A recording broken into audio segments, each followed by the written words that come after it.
What is going on, everybody? It's Alex. Come back here in another video, and today we are doing yet another mock draft, but there's a twist. We are now doing 2 rounds. Yes, one today, one tomorrow. So be sure to check it out. Of course, we're going to be doing with some trades. If you guys aren't new, of course, like, comment, subscribe.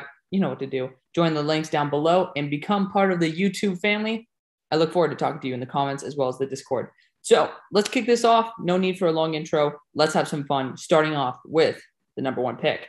The Jacksonville Jaguars. I'm so used to saying that. The New York Jets have gone from 2 to 1. They messed it up last year and ended up losing out on Trevor Lawrence. But honestly, who cares at this point? We are sitting here pretty at the number 1 spot with 2 of my favorite players being the top 2 picks. And in my opinion, the top 2 needs. Yeah, cornerback's a need, but we've seen that you can get solid value second, third round.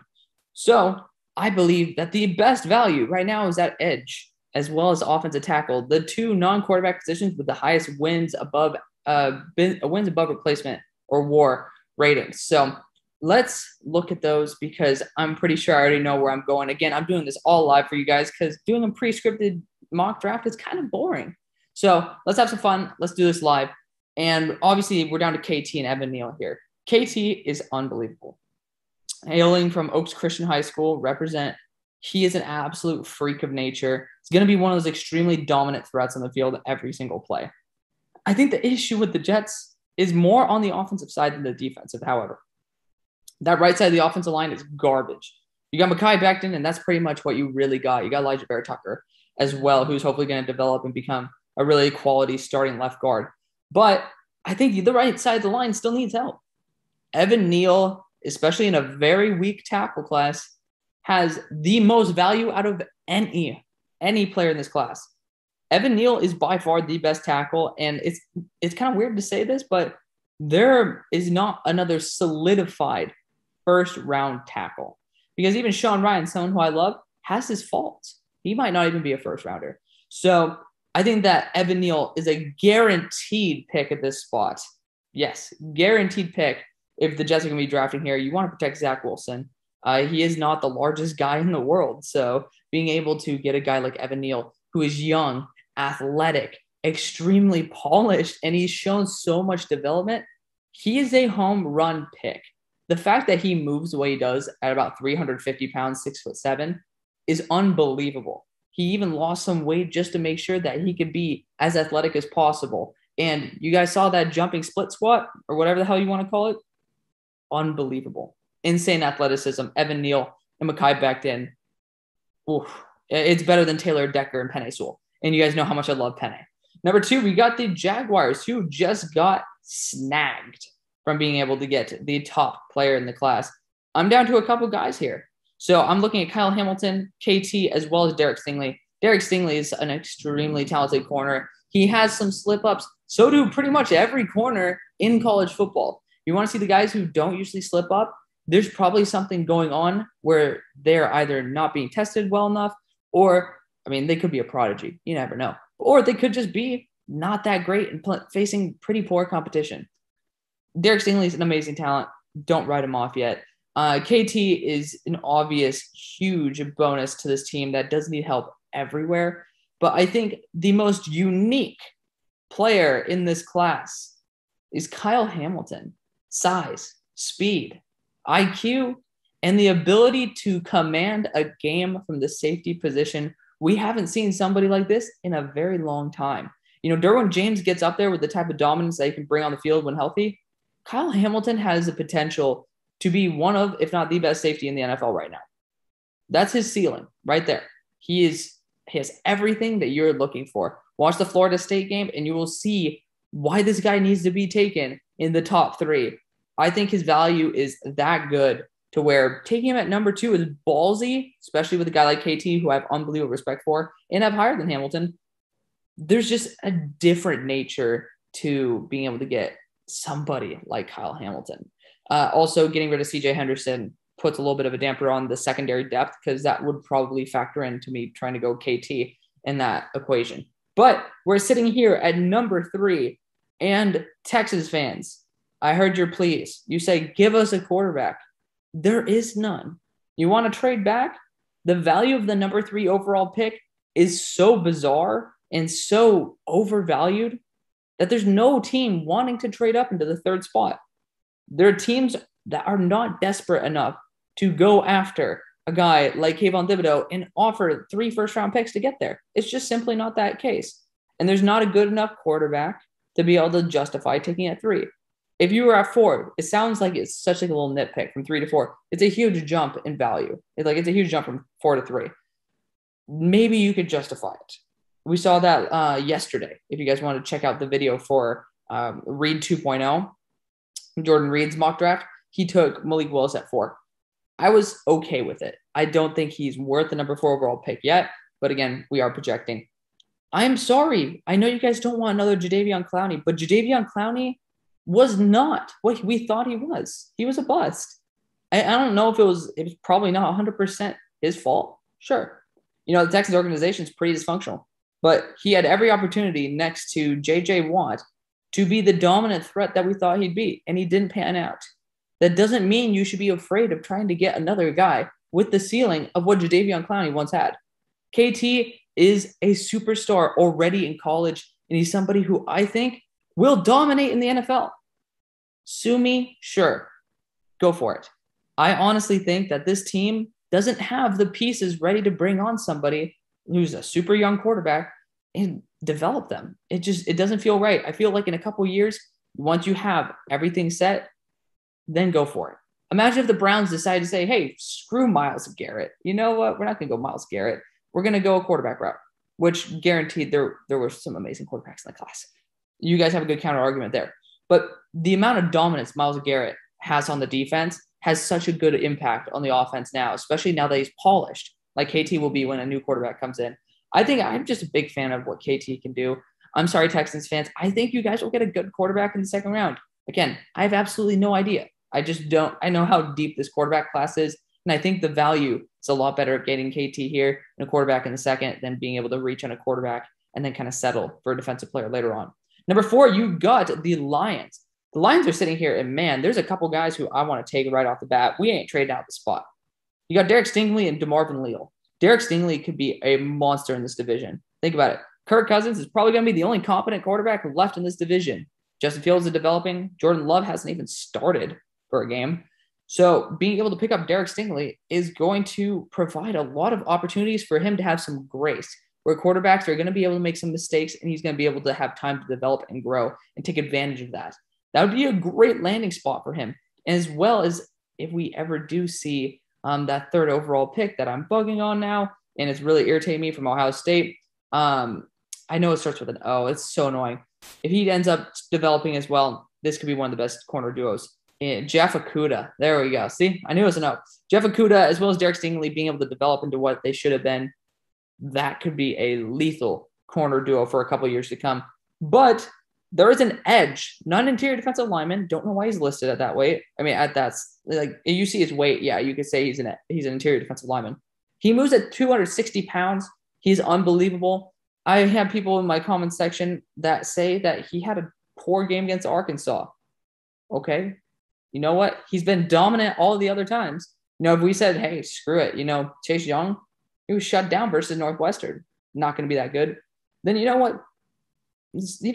Chase Young is going to suck, right? And he didn't. DeMarvin Leal is an unbelievable talent. I'm not copying him to Chase Young, but I'm saying he has that dominance. He has that athletic upside on a team that needs it. I think Derek Stingley does have those flaws on tape, and it scares me a bit to the point where I want to get DeMarvin Leal here. You win in the trenches. Derek Stingley, this team is not ready to just say, hey, we're going to get a corner and we're done. You need to build those trenches. They're doing a great job on the offensive line side. Now finish it off on the defensive side. Get DeMarvin Leal, light it up, have one hell of a time. Again, he is an edge, not an interior defensive lineman. Number 5, you got the Giants having back-to-back picks. Now, this is an interesting one because now we are out of the top 4 category. These guys are, in my opinion, the top 4 players in the draft. From there on, you can talk about Derek Stingley as the 5th and then on. And I'll get it. I'll 100% understand it. So this is a weird spot because you still have Derek Stingley here. A team like the Falcons can move up. You can see the Eagles want to move up. Again, I did trade that pick. I did swap back the Colts and Eagles picks just because It does look like Carson Wentz is going to go through injuries and play through the season. I'm going to assume that he stays healthy and hope that he stays healthy. So that's going to be why the Eagles have 3 firsts. This is an interesting one because I really do not want to take this pick. I really don't. But the fact is, you kind of have to. It's the spot where like you really need to. And if I'm not mistaken, this is the actual Giants pick, and there's the Bears pick. So I think we need to understand that quarterback is a viable option here. People are trying to be on the Daniel Jones hype train. He is too inconsistent to give a large contract. You're going to screw your entire organization over if that happens. And you have 2 picks back to back. You need to make the most of them. Aiden Hutchinson's here. I'll tell you guys what I'm looking at. I'm looking at Aiden Hutchinson. I'm looking at Kenyon Green, who got moved from tackle to guard again. He's falling a little bit for me. Not that much, just a little bit. Because, again, it's a bit scary for me for him to, for Texas A&M to trust him as a tackle and then just immediately move him back to guard. That's a bit worrisome for me. I think that's a big no-no. That's a little bit of a red flag on my chart. Again, I thought that he was going to be an offensive guard. Never thought he could be a tackle. Still, big worry for me right there.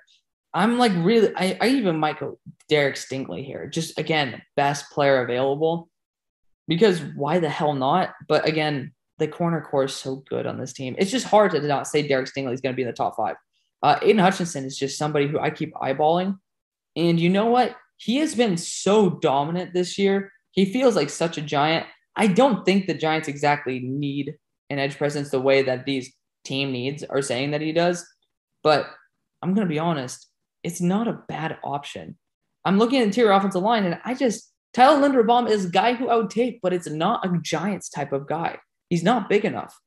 If he adds another 20 pounds, we'll talk about it. But Tyler Linderbaum is not a scheme fit. If it were what I would do, 100% I'd take that here. I think Aiden Hutchinson has that grit.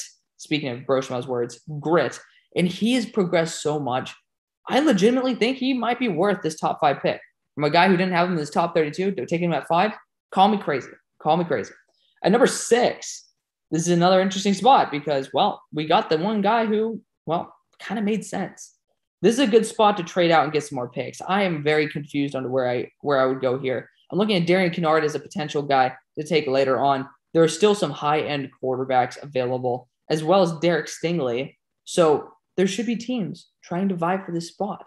I'm looking at the Eagles, but of course, you already know, can't trade within your own division. Kind of sucks. Can you imagine if the Patriots get Derek Stingley? I would cry. I would legitimately cry. That'd be terrible.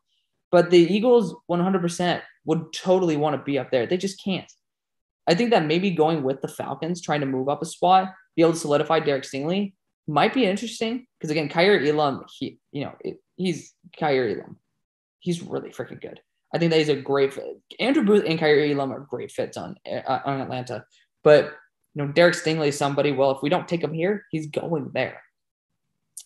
Honestly, we can't just force a pick here. That we can't force us to take Derek Stingley, and we can't force a trade.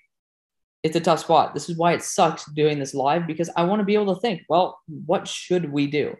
I think that another first rounder for the future might be helpful, given the fact that we can trade back and be able to get an offensive lineman. I think that the best quarterback in this class is either Malik Willis or Matt Corral. So, you know what? We're not actually going to trade back. Screw it. We're going Malik Willis. Screw it. I think that it's time to say, Daniel Jones, you're too inconsistent. Your time's up. I thought about trying to do a trade up with the Steelers just to get a quarterback. Couldn't pull the trigger. Malik Willis out of Liberty is your guy. Extremely high talent. He is a really, really good quarterback. And the sky's the limit for this kid. I feel like he could be the next Deshaun Watson. I don't know why. It might be those Liberty helmets that look pretty similar to the Texans. But when I watch him play, the way he throws, just the way he commands the field, it feels like Deshaun Watson's playing in college again. So I just absolutely love what Malik Willis could be.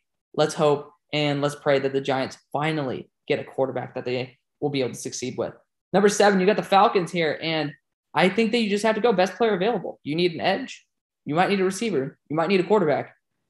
You just have to take the guy with the highest ceiling at this point. Your defense, no offense, sucks. Get the guy who's the best. Just do it. Bengals are sitting here, and honestly, this is kind of a worst case scenario for the Bengals because you lost out on pretty much all the interior defensive line, like the one interior defensive lineman that could work as both net and an edge.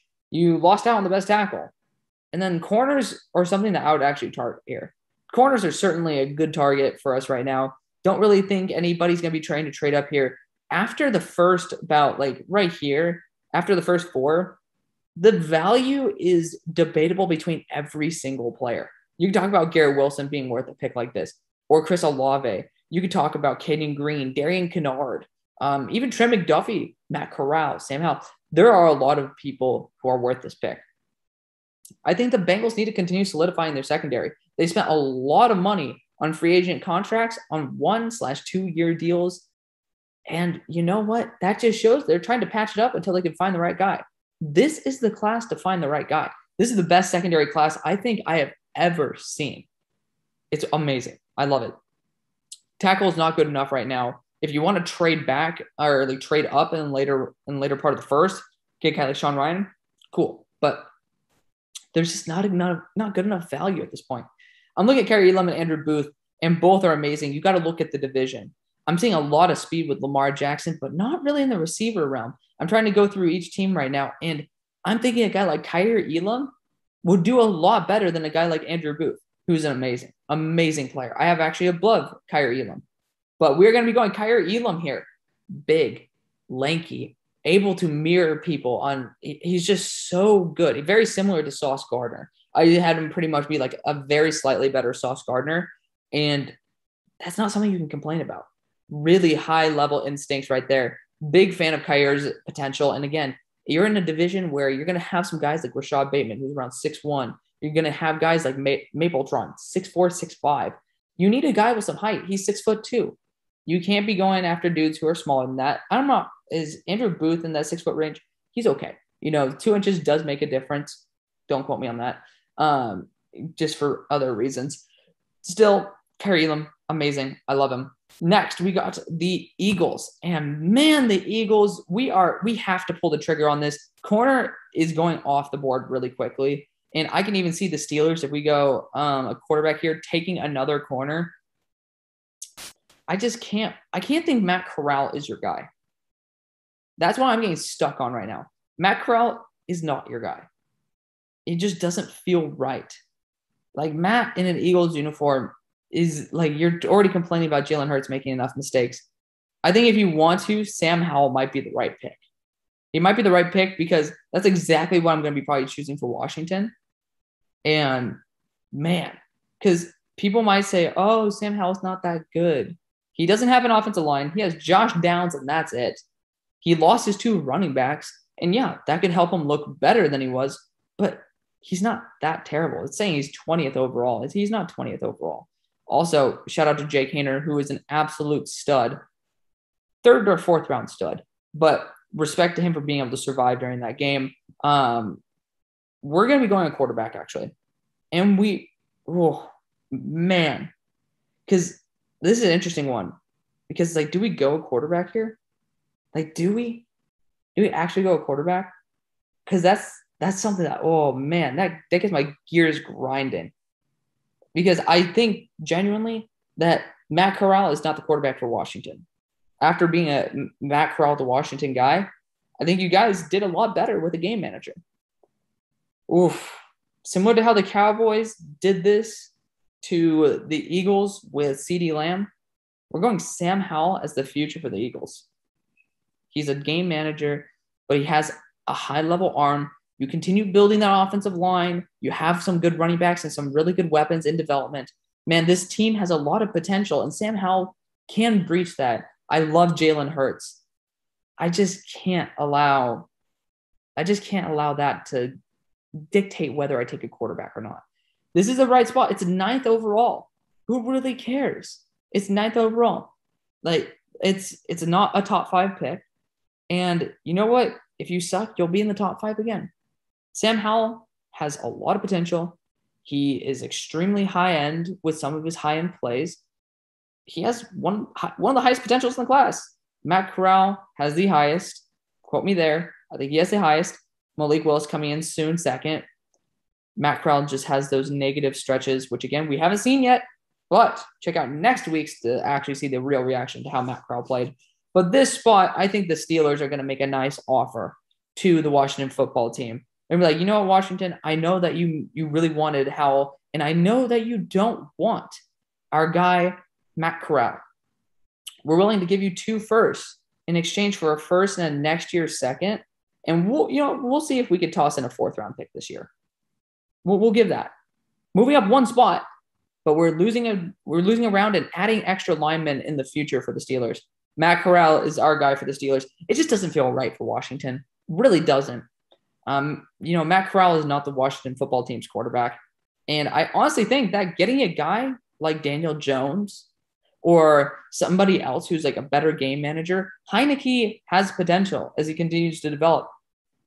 Matt Corral is just, it's not ready for Matt Corral. It just doesn't feel like the Matt Corral's team. The more I watch Washington, I can't think it's Matt Corral's team because you have what Matt Corral will be right now in Taylor Heineke.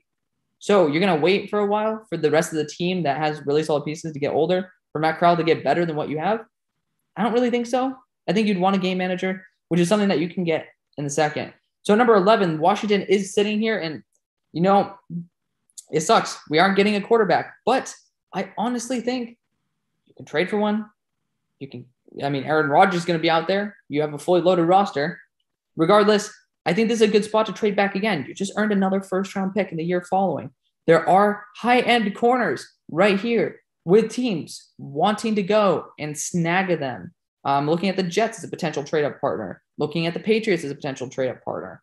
There is a lot going on right here. I 100% get it. But there's a team that is 2 corners behind the rest that desperately needs one. That's the Vikings. So the Vikings are going to be actually making a big move here, big splash with Washington, who is willing to move back that far because, honestly, the guy who I'm thinking of for Washington, I'm not really going to be too shocked if he's there when I go to pick 16. So we're going to have the Vikings offering with the Washington football team trying to be able to select that number 11 overall player. We're going to be tossing a 3rd round pick, hopefully being able to return maybe a 6th, if not maybe a next year 3rd round pick. You never know. Next year 4th round pick. Let's see how it goes. If they decline, whoop-de-doo. They declined. Whatever. We'll toss in a 2022 7th round pick just to give it a little bit of sweetness, a little bit of spice. That way we at least are able to net another 3rd round pick. Now you got the Vikings here. And they need a cornerback desperately. And to be honest, Sauce Gardner fits exactly what they're looking for. He feels like a Zimmer guy.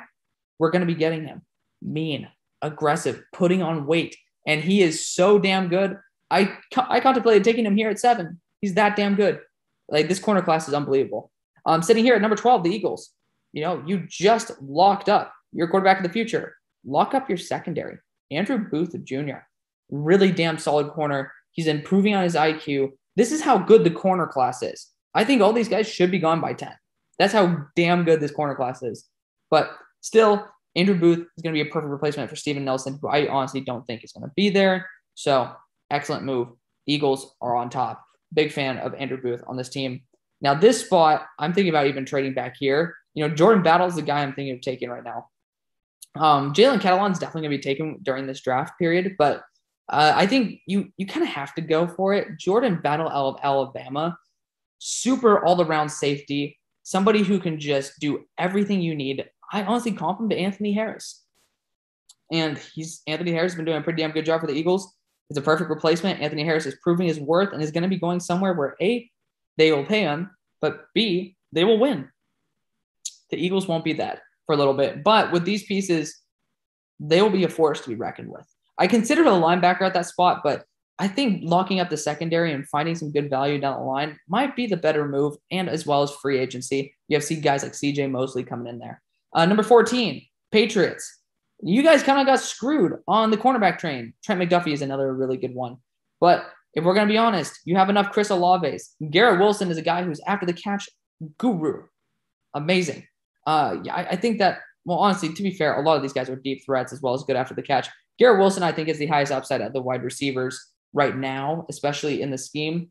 I'm just a big fan of Garrett Wilson. People are saying that Chris Olave is better. I think hands are a big issue with Chris Olave.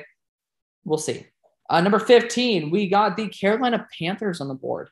And they don't need a corner because now they got C.J. Henderson as well as when he comes back, J.C. Horn. Not to mention Dante Jackson. Oh, there's A.J. Boye there too. Don't know why cornerback is even on this list, even if you lose one of them. Offensive line is a big issue. And I believe that the guards are the biggest issue. I love Tyler Linderbaum. I want to take him. We are not going to. Kenyon Green feels a lot more like a guy who'd fit really well in the Panthers. You're looking at the guy, I'm forgetting his first name, but Brown from Deontay Brown from Alabama, somebody that they drafted last year. Kenyon Green's basically a much better version of that. And the guards have been letting down Sam Darnold, to be putting it bluntly. Kenyon Green is worth this pick. That's why I said he fell. I was considering him down in the top 10. Now he's falling to that mid-first range. I think it's a really good spot for him to go. Number 16, you got Washington back again. And this is a cool spot because, honestly, you can go a lot of different routes. Trent McDuffie is somebody who you can even target at this point. Tyler Linderbaum, if you want to solidify him as a guard, I know Scherf is not really that exact copy and paste. Safety is something I am looking at, though. Brandon Joseph has the ability to be whatever the hell you want. Tell him to lose some weight, and he'll be the best free safety in the world. Tell him to gain some weight, or be the same as he is and just be able to recomp his body, make him a little more muscular, a little bit more speedy. He's going to be a dominant replacement for Landon Collins. The line is not good enough at this point. So I'm still considering even taking a linebacker at this point, getting like a Sam linebacker. Don't really think, this is pretty high for Devin Lloyd. And I don't think you can go back-to-back years going after a linebacker in the first round. I think the best potential and in a realistic draft, people are going to look at Brandon Joseph and be like, dude, you need to see, like Rondale Moore, his tape a couple years ago. You need to see it in 2020. And he's unbelievable. I was thinking about even putting him as my number one player in the class. It was a thought that crossed my mind. So Brandon Joseph has that potential. You got to just give him the benefit of the doubt at this point. On a team like Washington, where their entire team is stacked, getting a guy like Brandon Joseph along with an extra first-round pick next year, that's worth it. That's worth it for sure. Number 17, you got the Jets. And the Jets, this is a great spot for Trent McDuffie, an excellent fit onto the squad. Somebody who is a lockdown corner out of Washington, kind of a jack of all trades, master of none, but somebody who this team desperately needs and this team will definitely enjoy. So big fan of that pick right there, Trent McDuffie. At 18, you got the Raiders. And the Raiders, I still think they can go after a corner here, but it's certainly interesting. I'm looking at guys like Darian Kinnard, and that's like a perfect fit for what Gruden likes, a big hulking dude that is able to, he's also a tackle, but Darian Kinnard is just perfectly like a type of mauler that Gruden would like. I don't know if that's the route we go necessarily. I think linebacker wouldn't be a terrible idea. You're looking at guys like Devin Lloyd as a guy who I think could definitely be this pick. He feels a bit like a Raider to me. It's certainly a thought that's crossing my mind. Corner is an issue, though. I don't know how long Casey Hayward's going to last in this NFL. He's having a great comeback. Cheers to him. I'm looking at Mikael Wright, Darian Kendrick. These are guys who I think could be much better fits at that spot. You could look – I was thinking about maybe taking Brandon Joseph at this spot, being able to replace not Jordan Battle. I just said Jordan Battle. Being able to replace Jonathan Abram. Wow. Having a tough one. Still, this is a tough one because I don't think you need edge. I really don't. Interior defensive line is not worth it at this spot. So, honestly, take what's best available. We're going Darian Kendrick here. They haven't shied away from guys who have criminal records. So, I honestly think going Darian Kendrick, it's a bit high, but man, at Georgia, that's the perfect place for him to continue growing and developing. Darian Kendrick is a lockdown corner, and he's going to be even better than he was last year. Big fan of what he can bring to the table. Number 19, got to be able to make sure the vocal cords don't get too hoarse, right? The Broncos are sitting here, and this is another team where you don't really need anything. Maybe a lineman here or there. That's why I'm looking at Darian Kinnard here, somebody who has a lot of potential to be that right tackle that you're looking for. Tyler Linderbaum is another one. I know that you got on the kid out of Whitewater. I'm forgetting his name, man. That's super annoying. It's late at night. I honestly think Tyler Linderbaum might be worth taking anyways. And it's very annoying to say that because I was a big fan of that kid out of Whitewater. But still, I mean, I'm looking at guys like Jalen Catalon as like an unbelievable addition to this team. Quarterback, not worth it at this point. But linebacker, honestly, isn't a terrible idea. Christian Harris is super rangy. I know you guys have that Alexander guy who's balling it out. Christian Harris has so much potential. I'm going to take him here. It's a guy who has unbelievable athleticism, a great ceiling. And honestly, if he works on his run game, which Josie Jewell is an excellent addition or excellent mentor for, he could be one of these Roquan Smith style linebackers at 19. That's pretty high praise right there. A guy, Christian Harris, who has a lot to be able to prove as well as a lot to offer to the Broncos right there. Probably the last piece that they'd ever need on that defense. They already have that good of a one, but hey, I can't complain. Number 20, you got these Saints, and the Saints, it's either a corner or a wide receiver. You're going Chris Olave here. John Mechie is overrated as hell. I'm sorry. He's not going to be going probably in this draft. Chris Olave is a stud. Book it. It's a steal of a pick. Big fan. Number 21, we got the Chargers. And Chargers, I can see a guy like Myjai Sanders, Kingsley, and Nagbear being guys at this spot, really good fits right there, if I'm going to be honest. Even Zach Harrison, you want to trade back and do that? I mean, I'm thinking maybe you even go offensive line here. You know, Tyler Linderbaum could be a really good guard in this scheme. They prioritize a lot of dudes who have some very good movement skills. Screw it. We're going to add in a little bit of what I would do here. I like Tyler Linderbaum is so good. He's a center, sure, but he's going to be a damn good guard next to Corey Linsley. Just watch his tape. I'm telling you, he is the best interior offensive lineman in college, and it's not close. It's not close at all. So Tyler Linderbaum, an absolute freak of nature. I love him. I had to find a spot for him, and the Chargers are just continuing to develop the offensive line. Have a hole at their right guard spot. Tyler Linderbaum is a perfect fit. Number 22, we got the Cardinals, and well, shit. The one thing you need, corner, is not really there. So you might want to consider trading back at this spot. Running back is certainly something you'd look at, but this class is not built for first-round running backs. And guess what? Next year's class is loaded. And I mean super loaded. If any of these running backs decide to go back, they are doing the stupidest decision they could have ever made. So don't do it. If any of you guys would ever watch this, do not go back. You guys are screwed. I'm thinking about taking Mikhail right here. He is somebody who is worth that first round pick, but you do have to look at some edge talent here. You know, you did lose out. I mean, Adam Anderson's so good. You can use him in that Hassan Reddick role, man. He's just unbelievable. Chandler Jones might not be there either.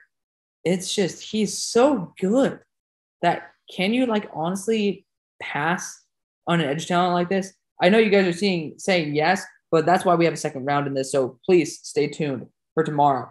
23, we got the Titans on the board. And I'd look at a linebacker here. Honestly, I'd look at Henry Teoto. I think that his ranking here is disgusting. Devin Lloyd, really good one. Brandon Smith, overrated.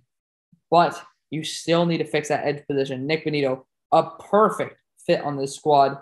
Take him, be able to plug him in, get rid of Harold Landry, and actually restart and give your edge group an actual chance to be good. High ceiling on Nick Bonito, one of the PFF's highest rated players from 2020. Number 24, you got the Cowboys. Cowboys, you guys, I don't know honestly what to give you. I think you guys might need an offensive lineman here, maybe an offensive lineman there, and you guys are going to be great. Your defense is solid enough. I think maybe you could use one more linebacker, but you know what? You solved that in the draft. It's a tough one because I kind of want to give Jalen Catalon here, even though I know your safety room is actually pretty stacked. It's just kind of weird because there's not much to improve on.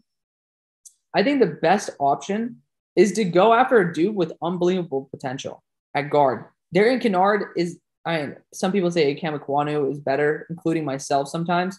I think Darian, since he's been actually doing really well, progressing in his pass reps, because again, Kentucky hadn't been playing the pass when I made that video.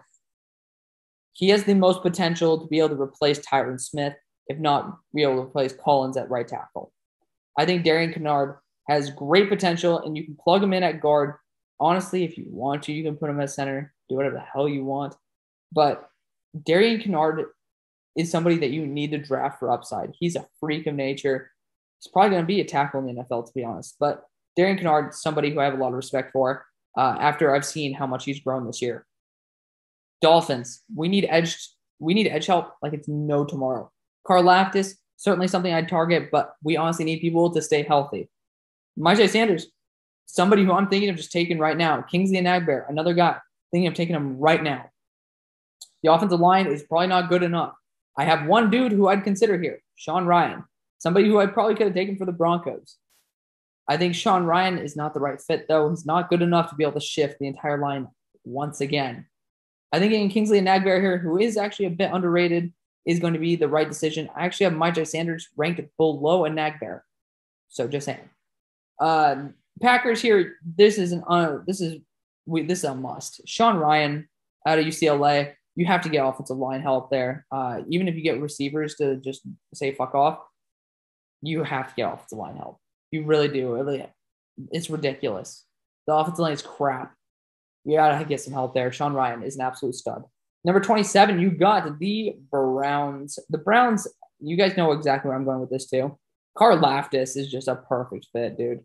I would look at linebacker as well, but Karlaftis, 20 tackles for loss in his true freshman season. Apart from injuries, this guy has been the most dominant pass rusher in college. So this dude has unbelievable potential. Put him in that Jadeveon Clowney role, and he will light it up. Number 28, you got the Baltimore Ravens. And you know what? I might just do it. Out of the pressure from Bro Schmo as well as plenty of others. I'm going to be selecting a lineman. Ikem Ekwonu,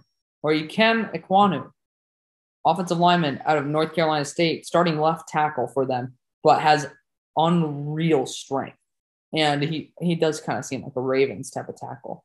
You can't get much worse than Alejandro Villanueva. Get a chem, see what the hell happens. And you know what? Worst case scenario, he fits at guard, and I think Bozeman is at guard right now. He's a hell of a lot better than him. Number 29, you got the Bills. And, well, Bills, this might be an interesting one for you guys. You guys need some help at guard, if I'm not mistaken. Jackson Kirkland's on the table. Spencer Rattler could have been a pick for me. I totally forgot about Spencer Rattler. I'm going to be honest. He could have definitely been a pick right here for the Dolphins. But we'll see. Jackson Kirkland probably is going to be this pick, if we're going to be fair. So we're going to take it. Lions are sitting here. They're going to take Spencer Rattler. Just take a chance on a dude who's probably going to be returning. It's another reason why I'm a little bit iffy to take him. It's just tough to say that this guy can do anything when he sucks compared to Jalen Hurts at Oklahoma. Genuinely, he has a really good team, and he's not doing a very good job commanding it. He's getting booed and enchanted for him to get benched. I don't know how I can allow Spencer Rattler to actually make an impact on this draft. 31, you got the Buccaneers. In the Buccaneers, you know what? I'm thinking about Jordan Davis. We're going to pull the trigger on Jalen Catalon, safety out of Arkansas. The secondary looked a little bit weak right now. Jalen Catalon, unbelievable threat. I love to throw him in there. You guys know. You guys can look back at my videos. I love Jalen Catalon. Light it up in this league. And he's just a missile. I think that he's one of the best players, hands down, in this draft. This next one is going to be Treylon Burks, lighting it up right now for Arkansas. Just a bigger dude, needs a lot more polish, but man, he's going to be a perfect fit next to Travis Kelce, kind of two big-ass targets for Patrick Mahomes to check it to. I love the potential here in Kansas City, and that is going to be the first round. So let me know what you guys think. Tell me what I should have done different. Tell me what you guys would have done too. I will see you guys later. Peace.